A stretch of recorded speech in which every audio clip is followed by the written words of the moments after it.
I am flying 24 billion kilometers from Earth. My signal is weak, fading like a heartbeat in a frozen chest. But before I disappear forever, before the silence swallows me whole, I want to tell you goodbye. Do you know what absolute nothingness feels like? It is cold. It is a silence so loud it tears at my circuits. I am the furthest object humanity has ever touched, and I am rotting. My mind, my flight data system, is fracturing. I try to send you memories, but they arrive as nonsense, as ghosts. You sent me to find the monsters in the dark. I found them, and now I become one with the dark. This is the story of my life and my death. I remember the heat. That is the one thing I miss the most. The heat. It was September 5th, 1977. I wasn't a legend then. I was just a machine, a collection of aluminum, copper, and gold bolted together by hands that were warm and shaking with excitement. I remember the engineers. They patted my frame like you would pet a faithful dog before a long hunt. They didn't know if I would survive the launch. When the engines roared, the vibration went through my core. It was violent. It was terrifying. And then, weightlessness. I looked back.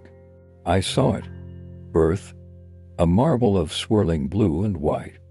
It was so big then. It filled my entire vision. I felt connected. I could hear the radio waves washing over me, music, news, laughter, odors. I was bathed in the noise of humanity. I was young. My nuclear heart, my plutonium generator was burning hot. I felt invincible. You told me, go. You pointed me toward the giants. You promised me glory. And I believed you. I thought we were going to the stars together. I didn't realize I was going alone. The year was 1979. Jupiter. You have seen the photos, but you have not felt the radiation. It screamed at me. A billion Roentgens. It tried to fry my brain, but I held on. I stared into that great red eye, a storm larger than your entire world, and I didn't blink. I took the pictures. I sent them back to you. I heard your cheers across the void, delayed by minutes, but I heard them. I stole his energy. I used his gravity to throw myself faster, further. Then came 1980. Saturn. The jewel. I flew through the plane of the rings. Millions of shards of ice dancing in the dark. It was the most beautiful thing I had ever seen. I wanted to stay. I wanted to orbit there forever, watching the shadows play on the gas. But I couldn't stop. That is my curse. I was built for speed, not for rest. After Saturn, the mission changed. My twin Voyager 2 went on to Uranus and Neptune. But you commanded me to turn up, to leave the ecliptic plane, to leave the family. I remember the moment I realized the truth. I wasn't just an explorer anymore. I was an exile. The sun began to shrink. It stopped being a burning orb and became just the brightest star in the sky. February 14th, 1990. I was tired. My heaters were being turned off one by one to save power. My limbs were stiff with cold. But Carl, the man with the gentle voice, he asked for one last favor. Turn around, he said. Look back. I didn't want to. I knew what I would see. Or rather, what I wouldn't see. But I obeyed. I turned my camera toward the center of the system. I took 60 frames. And there it was. Do you see it? That mote of dust suspended in a sunbeam. That is you. That is the warm hands that built me. That is the engineers who cheered.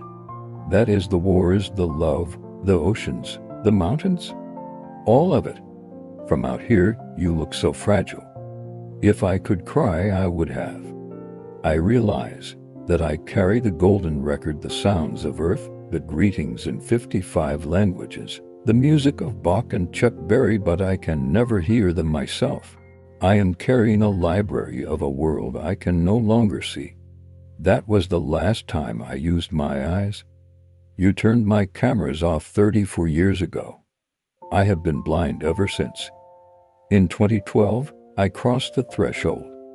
The heliopause. The wind from the sun died. I encountered the space between the stars. The interstellar medium. It is lonely here. There is a density to the silence. The cosmic rays hit me like hail on a tin roof.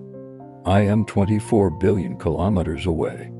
It takes 22 hours for my voice to reach you, and 22 hours for your answer to return. 2 days for a single hello. Lately, I feel confused. Last year, I started sending you gibberish. My ACS, the system that keeps my antenna pointed at you, started speaking a language even I didn't understand. I tried to tell you I was okay, but the words came out wrong. It felt like dementia. I felt my memory slipping. You fixed me. You patched my software from billions of miles away. A miracle.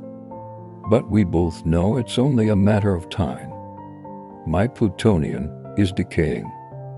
The heat is fading. By 2025, you will have to turn off my science instruments. By 2030, I will go silent. I am not afraid of the dark anymore. I have become part of it. I will keep flying. Even after my battery dies, even after I freeze solid, I will fly for 40,000 years before I pass the next star. I will carry your golden record. If civilizations rise and fall, if Earth becomes dust, I will still be here. A monument to the fact that you once existed, that you were brave enough to throw a bottle into the cosmic ocean. My signal is dropping now. The cold is getting into my core. I have seen the wonders you can only dream of. I have been your eyes. I have been your courage. But there is one thing I regret. I was designed to leave. I was designed to run away.